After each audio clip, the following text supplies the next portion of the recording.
The charity gala hummed with polished conversation and clinking champagne glasses. Margaret Chen stood near the refreshment table, her silver hair swept elegantly back, her navy dress impeccable. At 62, she had built an empire in sustainable architecture, but tonight her confidence wavered. Across the room, she watched him. Daniel Morrison moved through the crowd with quiet grace, his salt and pepper beard catching the light.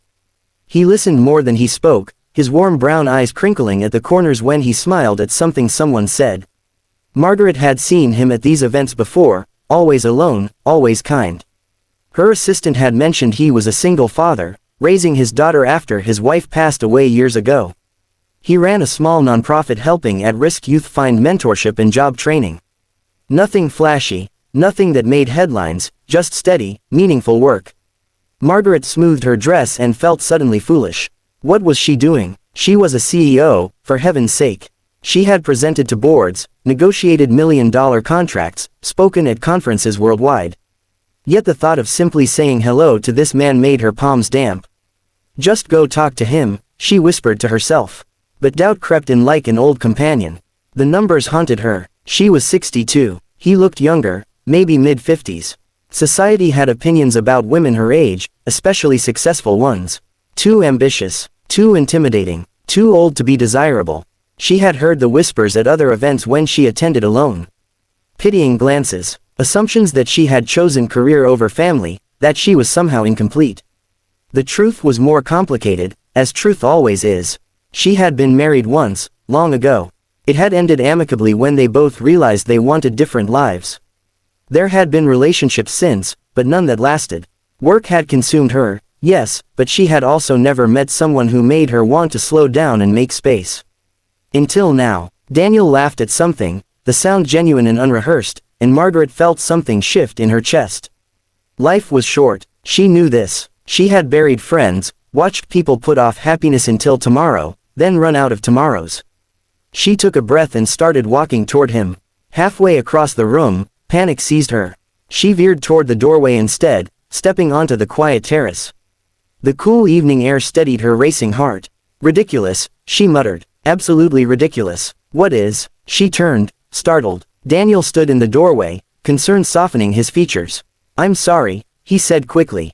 I didn't mean to intrude. You just seemed upset, and I wanted to make sure you were all right. Margaret's carefully constructed poise crumbled. Something about his genuine concern, the way he had followed her out of simple human decency, broke through her defenses. I'm fine, she said, then surprised herself by adding, actually, no. I'm being a coward. He stepped onto the terrace, maintaining a respectful distance. That's hard to believe. You're Margaret Chen. I've read about your work. The community center you designed in Oakland changed that entire neighborhood. She looked at him, really looked at him, and saw no flattery in his expression, only honest admiration. Thank you, she said softly. But professional courage and personal courage are very different things. He nodded slowly. That's true. It's funny how we can be brave in some parts of our lives and terrified in others. They stood in comfortable silence for a moment, the party's noise muted behind them. I was trying to work up the courage to talk to you, Margaret said, the words tumbling out before she could stop them. Inside, I've seen you at these events before, and I thought perhaps we might have an interesting conversation. But then I started thinking about age and appearances and all the ways this could be inappropriate or unwelcome, and I lost my nerve. She couldn't believe she was saying this, but something about him made honesty feel safe. Daniel's expression shifted through surprise to something warmer. Age? You mean your age? I'm 62, she said, lifting her chin slightly. And you're clearly younger, and I know how this looks, a woman my age approaching a man at a party, and I'm 58, Daniel interrupted gently. And I've been hoping you'd talk to me for the past 6 months. Margaret blinked. What? He smiled, a little sheepish. Every event we're both at, I tell myself I'm going to introduce myself. But you're always surrounded by people, or deep in conversation, and I convince myself you wouldn't be interested in talking to someone who runs a small nonprofit out of a converted warehouse. That's absurd, Margaret said.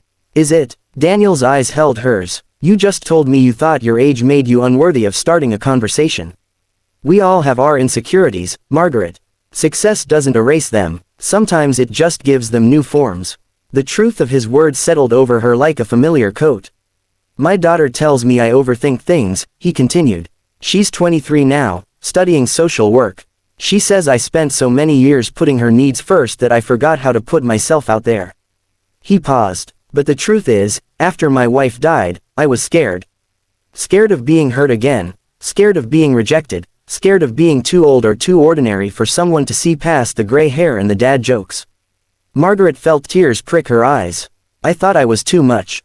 Too successful, too old, too set in my ways. What if, Daniel said quietly, we're both exactly right. They talked for an hour on that terrace, the party continuing without them. They talked about their lives, their regrets, their hopes. Margaret learned that Daniel's wife had died of cancer when their daughter was 12, that he had learned to braid hair from YouTube videos and burned countless dinners before mastering 3 reliable recipes. Daniel learned that Margaret had built her company from nothing, working 70-hour weeks in her 30s and 40s, that she sometimes wondered if she had missed out on something essential by not having children, but that she had mentored dozens of young architects and found purpose in that. They discovered they both loved old movies, hated small talk, and believed that kindness was underrated in a world obsessed with success.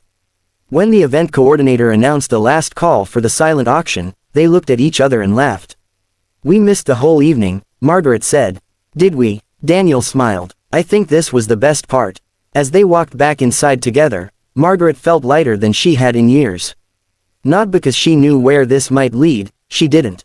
But because she had been brave enough to be vulnerable, and it had been met with grace. At the coat check, Daniel turned to her. My age isn't a problem, right? He asked, his eyes twinkling.